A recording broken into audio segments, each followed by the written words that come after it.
A life can pivot on a single moment. For Elena, that moment wasn't a lottery win or a chance encounter with a movie producer.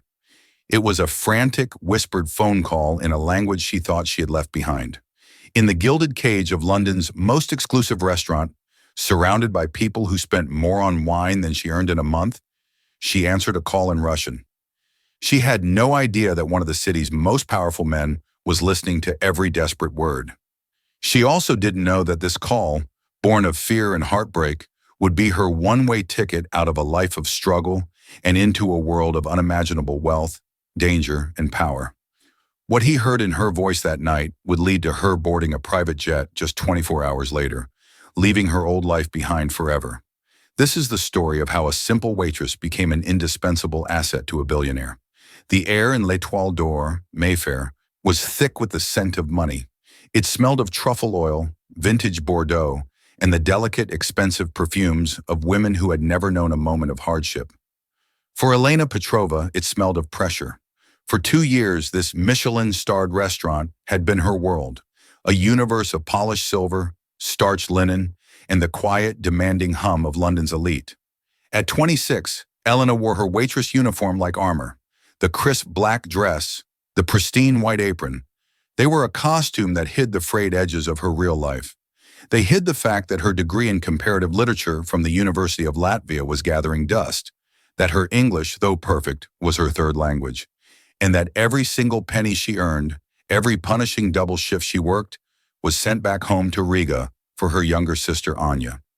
Anya was the sun around which Elena's dark world orbited, and Anya's sun was fading. A plastic anemia, the doctors had said, a cruel, vicious disease where the body turns on itself. The treatments were experimental, ruinously expensive, and available only at a specialized clinic in Switzerland. The cost was a number so astronomical it felt like a joke, £250,000 sterling. It might as well have been $1 billion. Elena was saving scraps, trying to fill an ocean with a thimble. Tonight was a Tuesday, typically a slower evening, but L'Étoile d'Or knew no such thing. Every table was filled. Her section was particularly demanding, including a table of boisterous city traders celebrating a merger and a quiet, unnervingly intense man dining alone in the corner booth. She knew of him, of course, Julian Croft. Anyone who read the Financial Times or followed the tech world knew the name. A self-made billionaire before 30, Croft had built his empire, Helios Dynamics, on predictive data analytics and AI-driven logistics. He was notoriously private, rarely photographed, and known for a mind that moved like lightning and a demeanor as cold as a server farm. He sat with an unassuming glass of water, his dark tailored suit a stark contrast to the flashier brands around him. He wasn't looking at his phone. He was simply watching, observing. His gaze seemed to miss nothing, and Elena felt it on her as she moved, a weight of silent assessment. She delivered a bottle of Chateau Margaux 1982 to the traders, a wine that cost more than her apartment's annual rent. As she poured with a steady hand, her phone, tucked deep in her apron pocket, vibrated against her hip. A single, sharp buzz, the emergency signal from her aunt in Riga. Her heart hammered against her ribs. It could only mean one thing. Anya. "Excuse me," she murmured to the table, her voice a calm, professional veneer over a screaming abyss of panic. She walked swiftly, not running, towards the staff corridor near the kitchens, the clatter of pans and the shouting of chefs, a muffled roar. She fumbled for the phone, her hands shaking. The corner booth where Julian Croft sat gave him a clear, unobtrusive view of that corridor's entrance. He saw the waitress, the one with the sad, intelligent eyes, slip away, her composure cracking, just for a second. His curiosity, the engine of his entire fortune, was piqued. Elena pressed the phone to her ear. "Tetya Irina?" she whispered, her back against the cool wall, the smell of garlic and old grease filling her nostrils. Her aunt's voice was a torrent of panicked Russian. "Lena, it's bad. The doctors, her platelet count has crashed. They're talking about an emergency transfusion, but they said it's a stopgap. They said if we can't get her to the Hirslanden clinic in Zurich soon, they don't know. They use the word weeks, Lena, not months." The floor seemed to drop away. Weeks. The word was a death sentence. Elena's own breath hitched, a strangled sob catching in her throat. She switched to Russian, the language of her heart, her fear, her childhood. The words flowed out of her, rapid fire, desperate and raw. How much do we need? Tell me the exact figure now. Her aunt sobbed the number, the down payment for the clinic, the cost of the medical transport. It was £50,000 just to get started. An impossible, soul-crushing sum. Elena insisted, her voice thick with unshed tears. I will find it. I don't know how, but I will find it. Just keep her safe. Tell her I love her. Tell her to fight. She ended the call, leaning her head back against the wall, her knuckles white as she gripped the phone. The sounds of the restaurant faded into a dull roar. In that moment, she was no longer in Mayfair. She was in a sterile hospital room thousands of miles away, holding her sister's hand. She took a deep, shuddering breath, forcing the mask of the professional waitress back onto her face. She tucked a stray strand of blonde hair behind her ear, straightened her apron, and pushed through the door back into the world of luxury and indifference. As she passed the corner booth, she kept her eyes down, focusing on the crumb-free tablecloth, the perfectly aligned silverware. She couldn't bear to look at anyone. But Julian Croft was looking at her. His expression was unreadable, a blank slate of calm intensity. He had heard it all, not just the sounds of a distressed waitress, but every single, perfectly enunciated Russian word. And in the complex, calculating machinery of his mind, a dozen different variables began to click into place. He had a problem, a very big, very sudden, and very Russian problem. And the solution, in a twist of fate he could never have predicted, might have just walked past his table. He waited until she brought the bill for the traders. Then as she turned to leave, he spoke, his voice quiet but carrying an authority that cut through the restaurant's murmur. Miss, he said. Elena turned, startled. Sir? A moment of your time. When you are finished. He didn't ask. It was a statement. He gestured to the empty chair opposite him. Elena's training screamed at her to politely decline, to say it was against policy. But the look in his eyes wasn't that of a customer about to complain or make an inappropriate advance. It was something else entirely. It was the look of a chess master who had just seen the board in a whole new way. Frightened but intrigued, she gave a slight nod. The fate of her sister was a roaring fire in her mind. She would walk through it for a chance, any chance. 10 agonizing minutes later, after the traders had finally departed in a wave of boisterous laughter and overgenerous tips, Elena approached Julian Croft's table. Her heart was a frantic drum against her ribs. Her manager, Monsieur Dubois, was watching from across the room, his disapproval a palpable force. Staff did not sit with guests. Ever. Sir, she said, her voice barely a whisper. She remained standing. Julian Croft looked up from his glass of water, his eyes a shade of gray that seemed to absorb the light, locked onto hers. Please, sit, he said again. Not a request, but a command wrapped in civility. Hesitantly, she perched on the edge of the plush leather seat. It was the first time she had ever sat in the dining room. The chair was softer than her bed. You speak Russian, he stated. It wasn't a question. Elena's blood ran cold. He had heard. A flush of shame and fear crept up her neck. I'm sorry if I disturbed you. It was a personal emergency. Your fluency is exceptional, he continued, ignoring her apology. Your accent is near native, but with a slight Baltic intonation. Riga, perhaps? She stared at him, speechless. He hadn't just heard. He had analyzed. Your name is Elena Petrova, he went on, his voice low and even. You have worked here for 2 years and 3 months. You have never missed a shift. You hold a degree in comparative literature from the University of Latvia.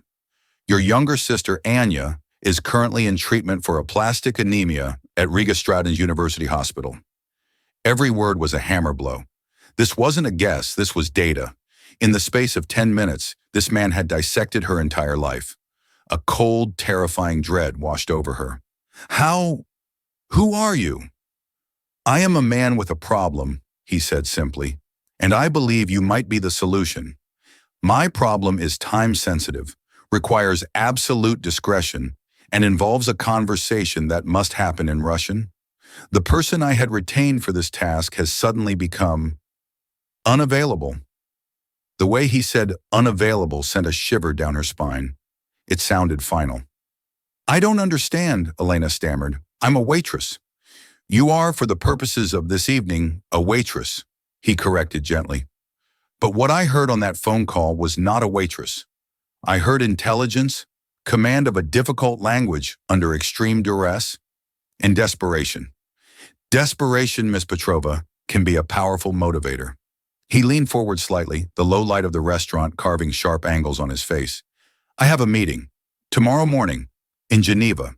It is a negotiation for the acquisition of a company that holds exclusive rights to certain rare earth mineral deposits in the eastern Siberian shelf.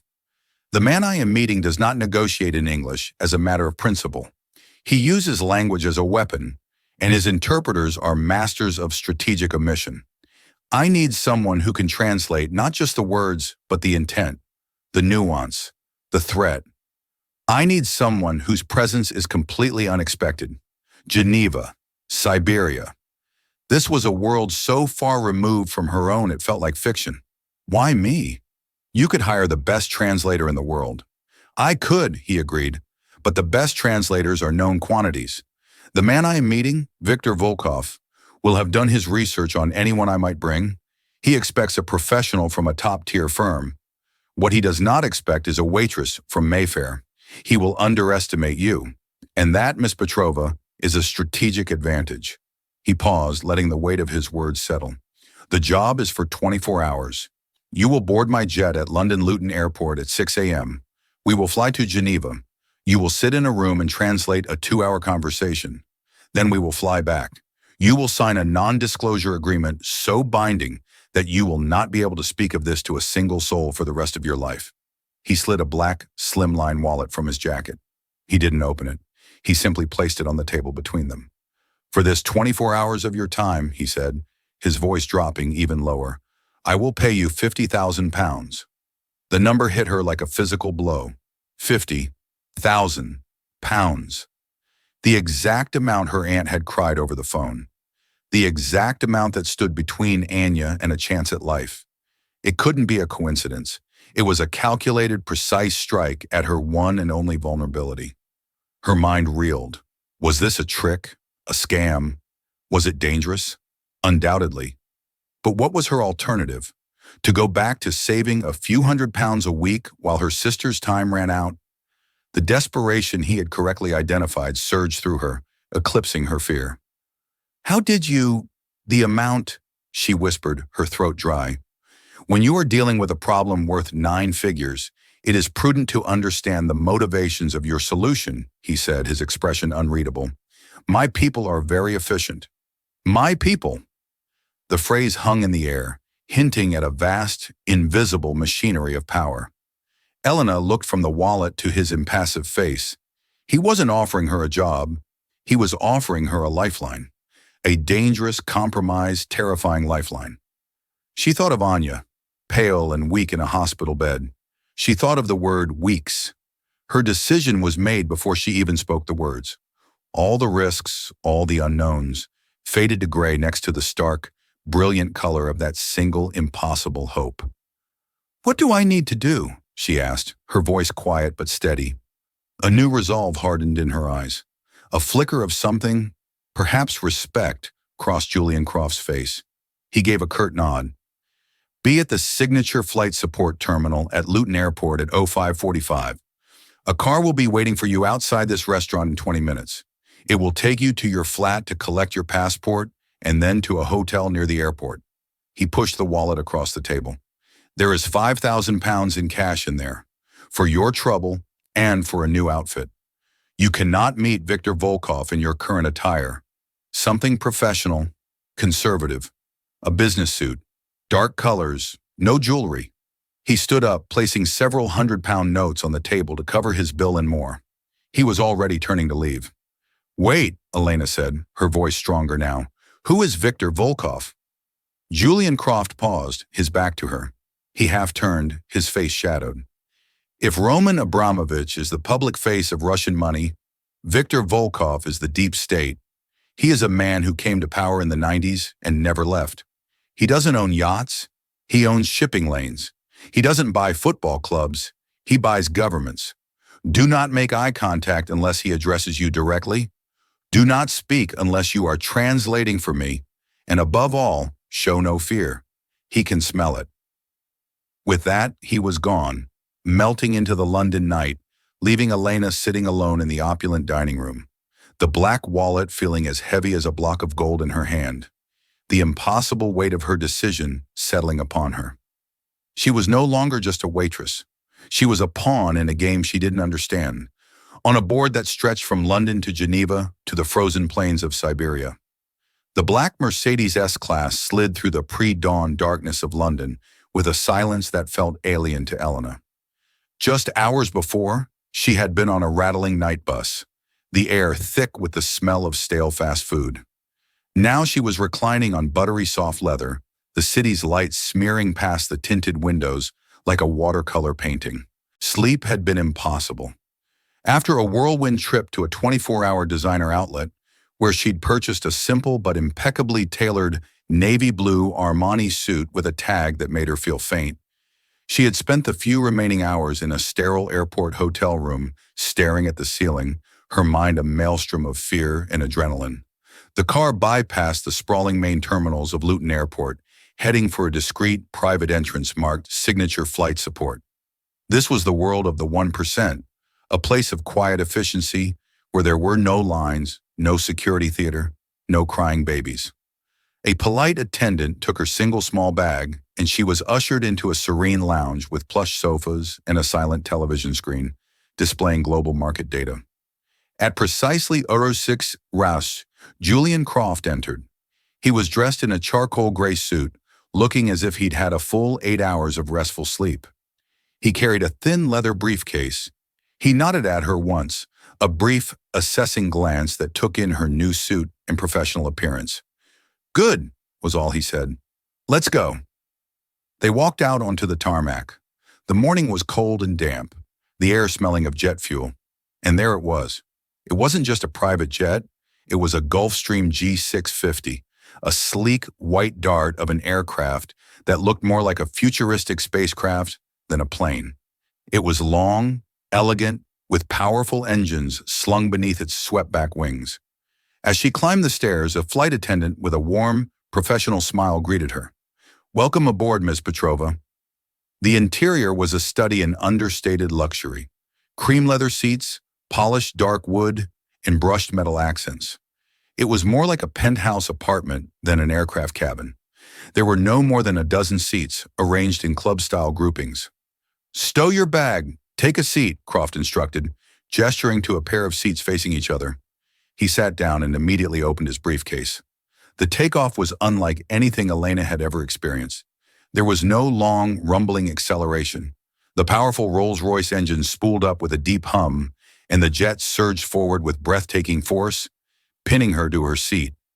Within seconds, they were airborne, climbing at an impossibly steep angle, the lights of London shrinking below them with dizzying speed. Once they leveled off at cruising altitude, the silence in the cabin was profound. The flight attendant offered her coffee, pastries, fruit, anything she could possibly want.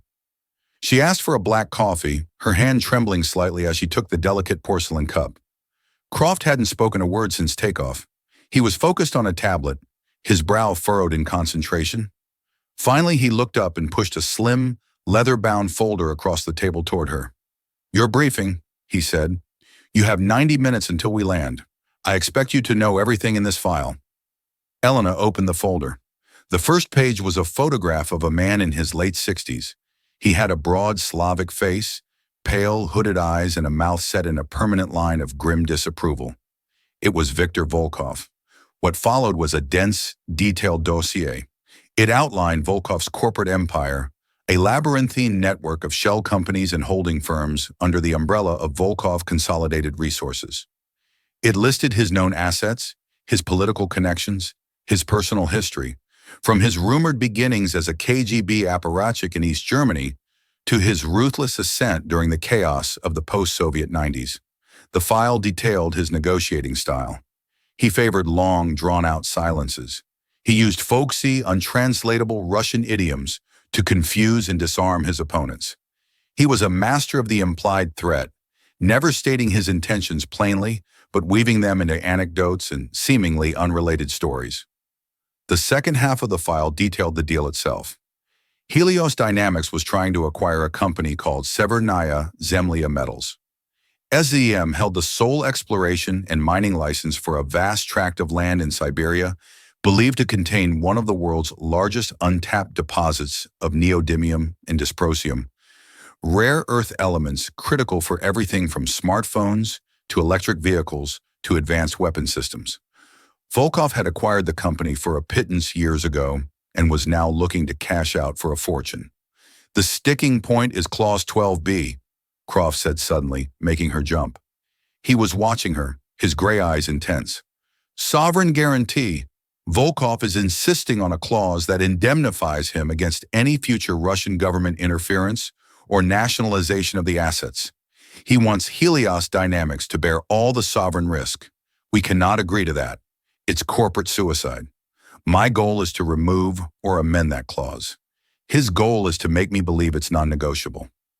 Elena's head swam with the information. This wasn't just translation. This was corporate espionage. High-stakes geopolitics played out in a boardroom. What do you want me to do, specifically? I want you to listen to what he isn't saying, Croft explained. I'll hear the English translation, but you will hear the original Russian. You will hear the hesitation, the change in tone, the choice of one specific word over a near synonym. In Russian, the difference between I think and I believe, reconsider, can be the difference between a casual opinion and a deeply held position. Your job is to catch those nuances. If you hear something, anything, that suggests his position is softer than he's letting on, you will signal me. Signal you how? Before we go in, I will give you a pen. If you hear something important, you will uncap it. That's all. No notes, no gestures, just uncap the pen. I'll handle the rest. It was simple, yet the responsibility it carried was immense. The fate of a multi-billion-dollar deal could rest on her understanding of a single word. She spent the rest of the flight memorizing every detail in the file, forcing the technical jargon and financial terms into her mind. She read about Volkov's family, a wife who lived in London, a son at boarding school in Switzerland, his hobbies a passion for collecting Soviet-era art, his weaknesses a rumored distrust of his own inner circle. As the jet began its smooth descent towards Geneva, the snow-capped peak of Mont Blanc visible in the distance, Elena felt a strange transformation. The fear was still there, a cold knot in her stomach, but it was now overlaid with a sharp, crystalline focus. The waitress was gone. In her place was an analyst, a linguist, a participant in a game she was beginning to understand. When the wheels touched down on the runway with a gentle kiss, she looked at Julian Croft. He was already putting his tablet away, his face a mask of calm readiness. He caught her eye. "Remember," he said, his voice flat and serious. "No fear. You are with me. You are an advisor from Helios Dynamics. You belong in that room as much as I do." She nodded, though her heart was pounding. As the jet taxied toward a private terminal, she knew she was about to step off a plane and into the lion's den. The only question was whether she would make it out intact. The meeting was not in a sterile corporate office tower. Viktor Volkov conducted his business from the top floor of a discreet, brutally elegant private bank overlooking Lake Geneva. The room was paneled in dark, almost black wood. A single massive mahogany table dominated the space, so polished it reflected the gray overcast sky like a dark mirror. There were no paintings on the wall, only a large antique map of the Russian Empire. Viktor Volkov was already seated. He did not rise when they entered. He sat like a mountain, immovable, his bulk filling the large leather chair. Two younger men, built like professional boxers in expensive Brioni suits, stood silently behind him. They were his lawyers, or, more likely, his ever-present security detail. Volkov's pale, hooded eyes swept over Julian Croft before flicking to Elena for a fraction of a second. It was a look of utter dismissal. She was furniture, an irrelevance. He gestured to the chairs opposite. "Mr. Croft," he said, his voice a low rumble, like gravel shifting underground. The words were in Russian. Elena took her seat to Croft's right, placing her notepad and the pen he had given her on the table. Her hands were ice cold, but she kept them steady. Mr. Volkov, she began, her voice clear and even as she translated Croft's English greeting. Thank you for meeting us. The negotiation began. It was a slow, deliberate dance. Croft, speaking in English, laid out his company's position with cool, data-driven logic. Elena translated, her mind working at incredible speed, converting complex financial terminology and legal phrasing from one language to the other. She kept her tone neutral, her expression impassive, just as Croft had instructed. Volkov listened, his face a stony mask. He would let long, uncomfortable silences stretch after Elena finished translating, a classic power tactic designed to make his opponent anxious. He responded with meandering anecdotes about the harshness of Siberian winters or the untrustworthiness of partners, all laden with veiled meaning. In Siberia, Volkov said at one point, a thin, predatory smile gracing his lips, a wolf does not show his teeth unless he is ready to bite. It is a sign of commitment. Elena translated faithfully, but she also heard the subtext. It was a warning. Don't bluff with me. An hour into the meeting, they arrived at the crux of the issue. Clause 12b, the sovereign guarantee. This clause is non-negotiable, Volkov stated flatly in Russian, his eyes fixed on Croft. The political winds in my country, they can change like the weather. A storm can come from nowhere. My investment must be protected from such storms. Your company must be the seawall, Elena translated. Croft countered calmly. Helios Dynamics is an analytics company, Mr. Volkov, not an insurance firm for geopolitical risk. We are prepared to offer a premium on the acquisition price to reflect the uncertainty, but we cannot take on an open-ended liability of that nature. It is unacceptable to our board and our shareholders. Elena translated Croft's firm but reasonable response. Volkov scoffed, a dismissive wave of his hand. He launched into a 5-minute monologue in Russian, a masterclass in deflection. He spoke of patriotism, of the risks he had personally taken to develop the assets, of the sacred duty to protect Russian resources. He used powerful, emotive language, painting himself as a guardian of the motherland and Croft as a foreign exploiter. It was then that Elena heard it. In the middle of his passionate speech, Volkov said, Elena translated the sentence for Croft. For me, this condition appears to be a matter of principle. But her mind snagged on one word, predstavляется. It was a subtle, almost subconscious choice. A more direct, unyielding speaker would have used является, which means is a matter of principle. It is a statement of absolute fact. But Volkov had used appears to be. It was a distancing word, a word that created a sliver of space between him and the position he was proclaiming. It was a word used by someone presenting a facade. It suggested that while he was arguing for the principle itself might be a negotiating tool, not an immovable conviction. It was the linguistic equivalent of a poker player's tell. Her heart leaped. This was it. Her fingers, which had been resting motionless beside the pen, moved.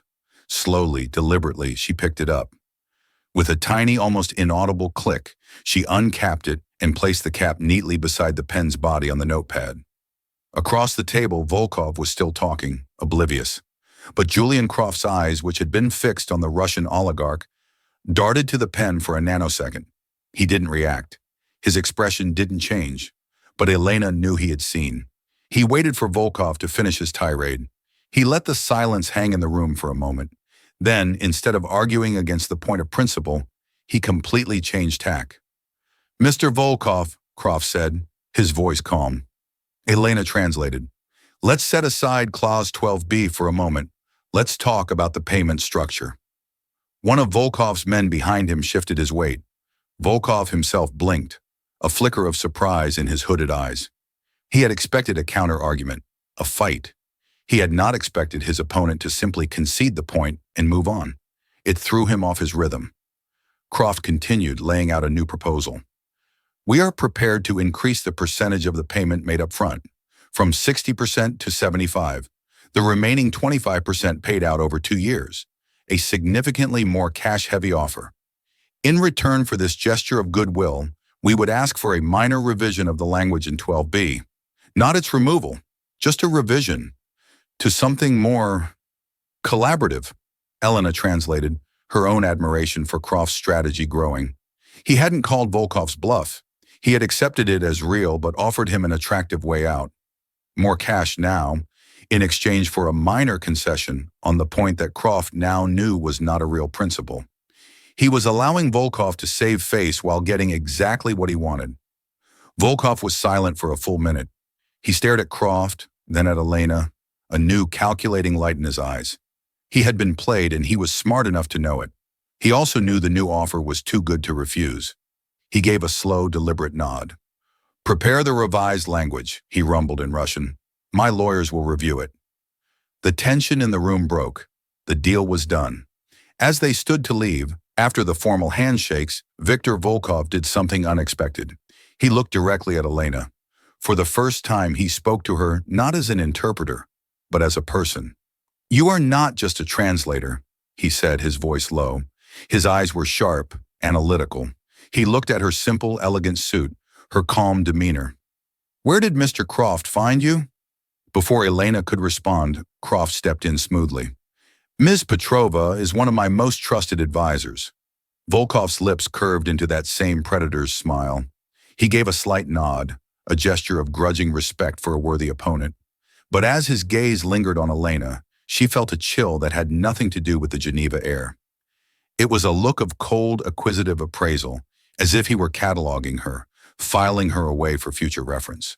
It was a look that made her feel like a piece on the board that had suddenly become far more interesting and far more valuable. The flight back from Geneva was a world away from the tense, focused journey out. The moment the Gulfstream's wheels left the Swiss runway, the atmosphere in the cabin shifted. Julian Croft, who had been a monolith of concentration, loosened his tie and accepted a glass of Macallan 25 from the flight attendant. He raised the glass in a silent toast to Elena. "You did well," he said. The praise coming from him felt more significant than any bonus. "That signal was perfect. You saved this company over $100 million in potential liability today. Probably more."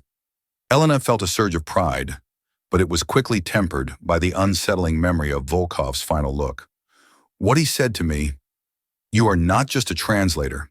It felt like he was marking you? Croft finished her sentence. He was. Viktor Volkov didn't get where he is by being unobservant.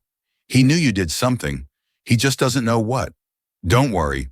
His world and yours will not intersect again. There was a finality in his tone that should have been reassuring, but it wasn't. A question had been nagging at the back of her mind since London. "Mr. Croft," she began, choosing her words carefully, "your original translator, the one who became unavailable. What happened to him?" Croft swirled the amber liquid in his glass, watching the light play through it. He was silent for a long moment. "His name was Peter Jennings, one of the best interpreters in the business. Yesterday morning, my security team received credible intelligence that Jennings had been compromised. Volkov's people had gotten to him. They found his weakness, gambling debts, and they bought him. He was supposed to subtly mistranslate key phrases to give Volkov an edge, to make me think Klaus 12b was Volkov's line in the sand when it was merely an opening gambit." Elena felt a sickening lurch in her stomach. "So you knew? You knew he was going to use that tactic?" "I knew he would try something. I didn't know the specifics," Croft admitted, "which is why I couldn't simply hire another known translator from a top firm. Volkov would have assumed they were my replacement for Jennings and would have been on his guard. I needed a ghost, someone with no profile, no history in this world, someone completely off his radar." The pieces began to click into place, forming a picture that was far more complex and terrifying than she had imagined. Her chance encounter wasn't chance at all. "The restaurant," she said, her voice barely a whisper. "You dining alone on a Tuesday, that wasn't random, was it?" Croft finally met her gaze. His gray eyes were clear, holding no apology. "No, it wasn't. My team had been vetting potential native Russian speakers in London for 48 hours, looking for someone in a desperate situation. Someone intelligent, articulate, but vulnerable. Your name came up on a list of a half-dozen candidates. Your sister's medical condition, your financial precarity, It made you the most promising option. I went to L'Etoile d'Or last night specifically to observe you. The truth hit her with the force of a physical impact. She felt naive, used, a pawn that had been carefully selected and manipulated from the very start. The overheard phone call wasn't a stroke of luck for her. It was the final piece of data he needed to confirm his choice.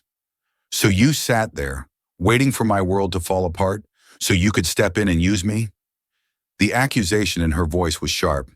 Yes, he said without a trace of remorse. I run a multi-billion-dollar global company, Miss Petrova. I do not rely on coincidence. I create opportunities and I mitigate risk. Volkov set a trap for me. I needed to circumvent it. You were the key. He leaned forward, his expression serious. I understand that this may be unsettling for you, but consider the alternative. Had I not been there, you would still be a waitress, no closer to helping your sister.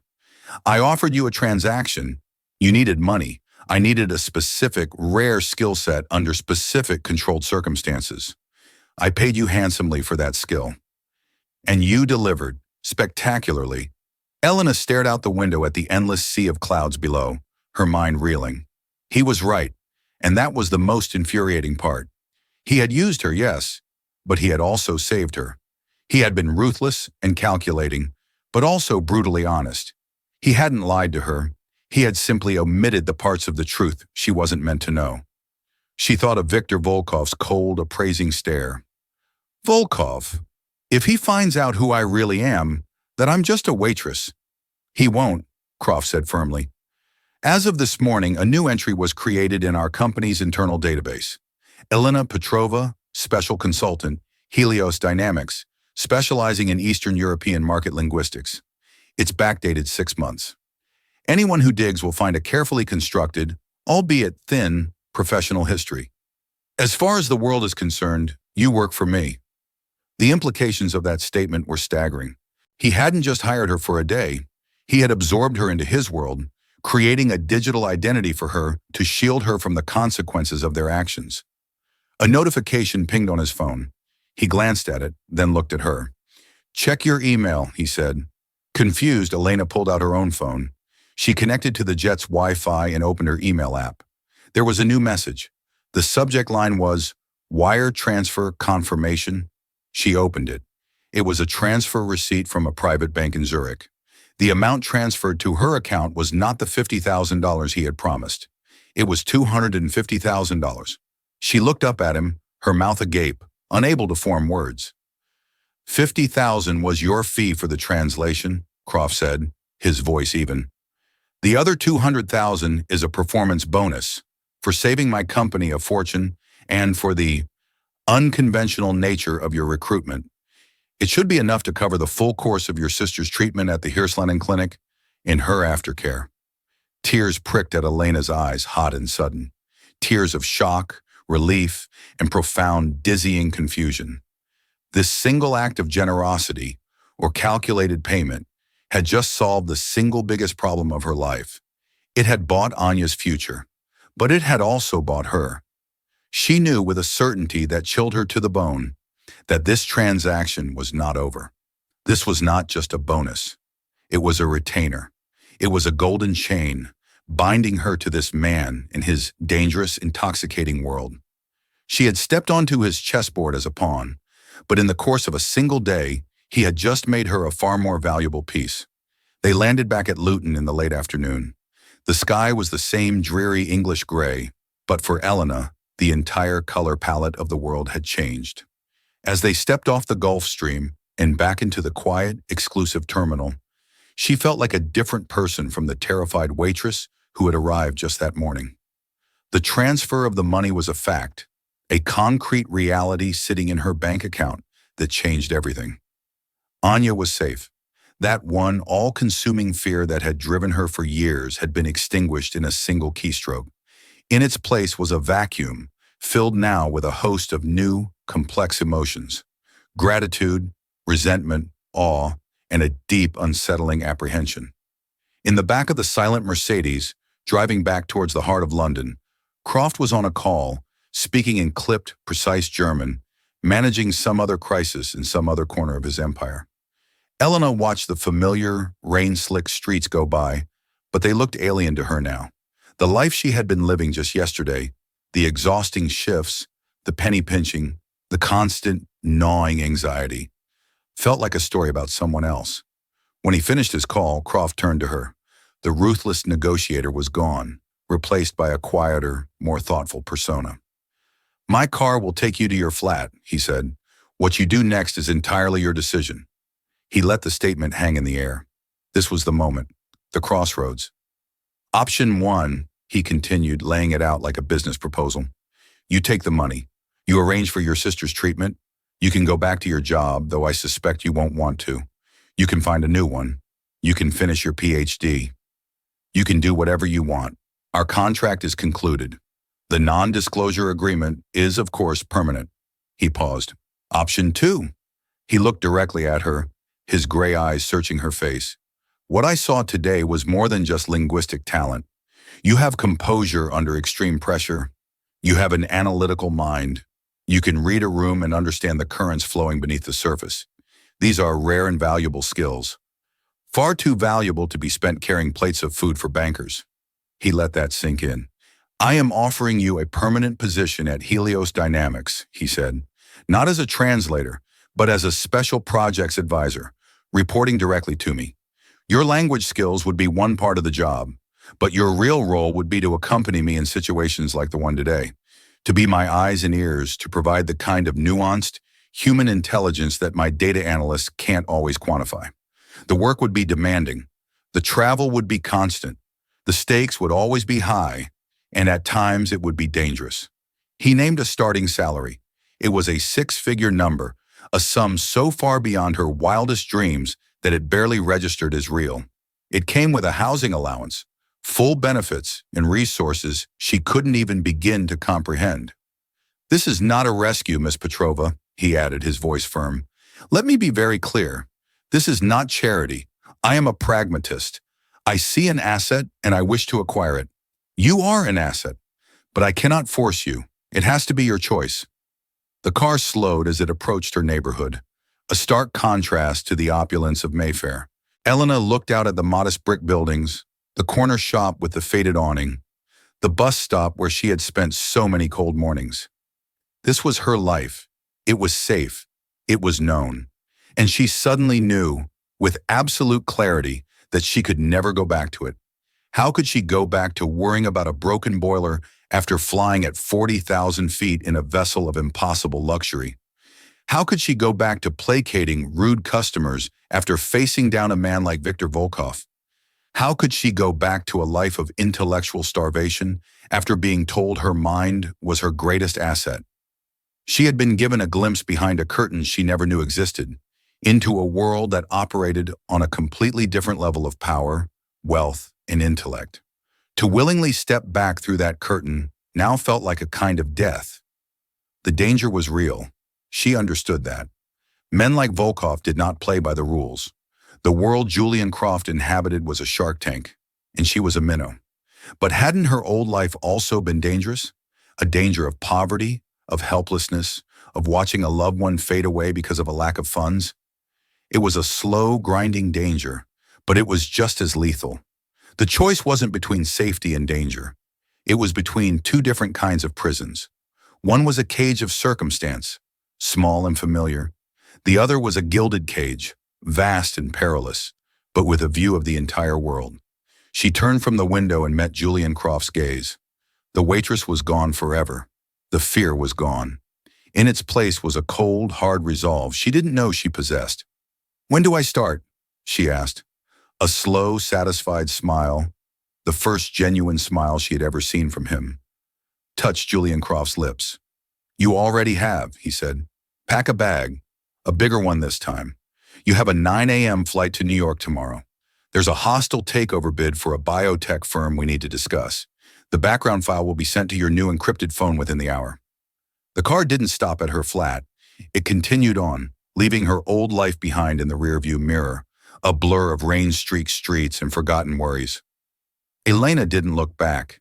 She was looking forward, into a future that was as terrifying as it was brilliant, a future she was now choosing to embrace with her eyes wide open. The transaction was complete. The waitress had been bought, but the woman had just been set free.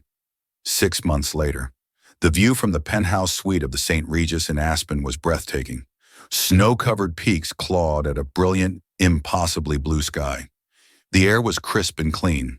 Down below, the world's financial and political elite were gathered for a highly exclusive winter economic summit.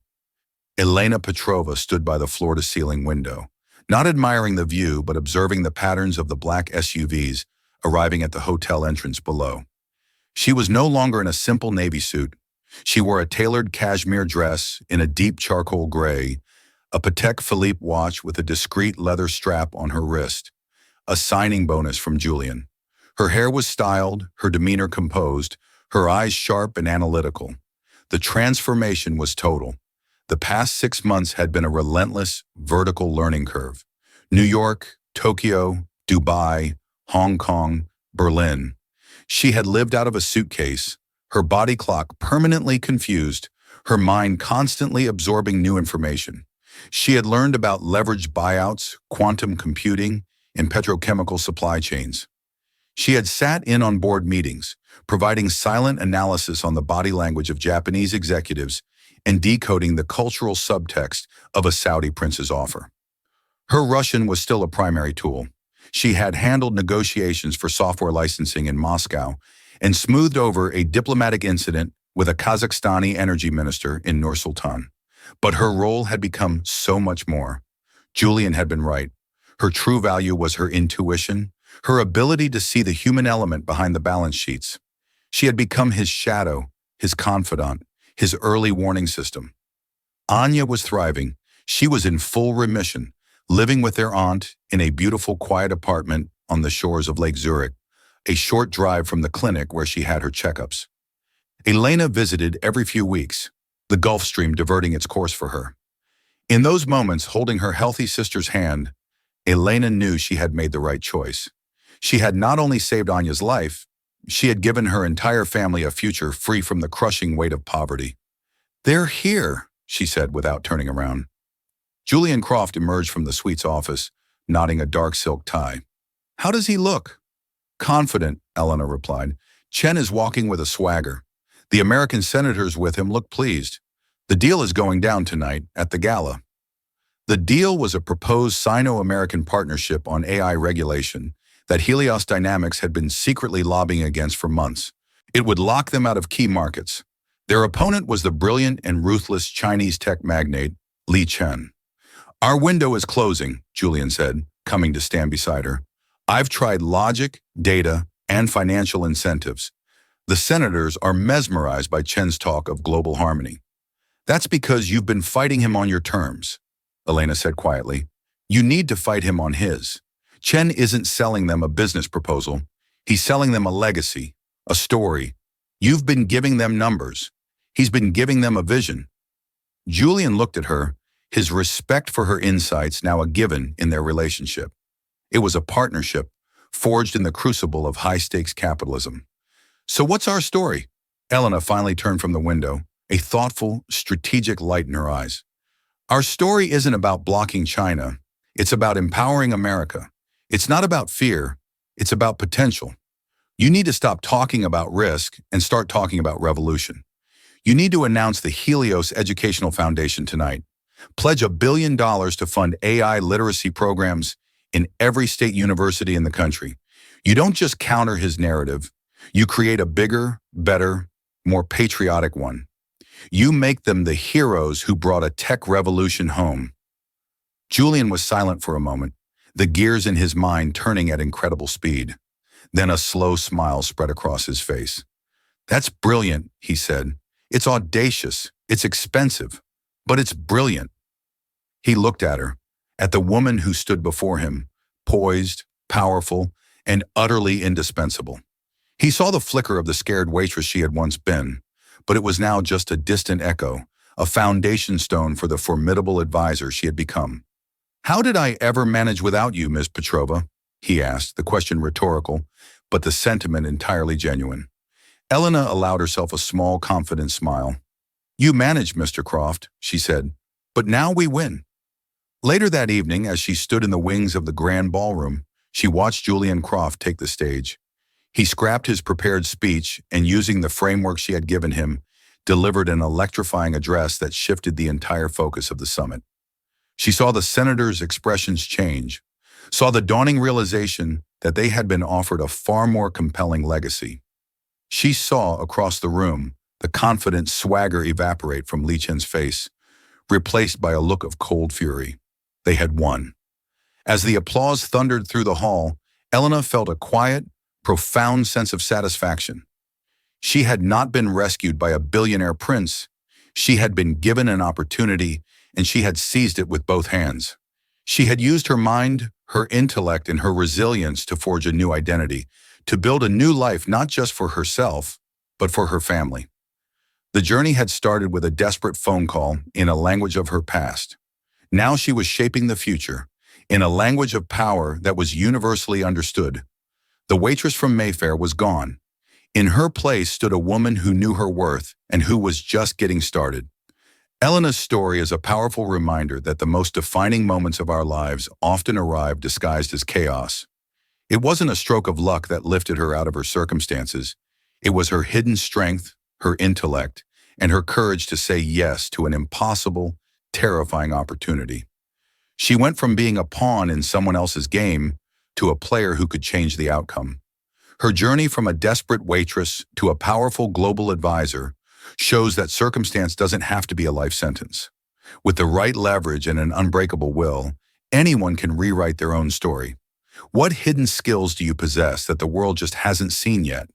If this story of transformation and empowerment resonated with you, please give this video a like and share it with someone who needs to be reminded of their own hidden potential.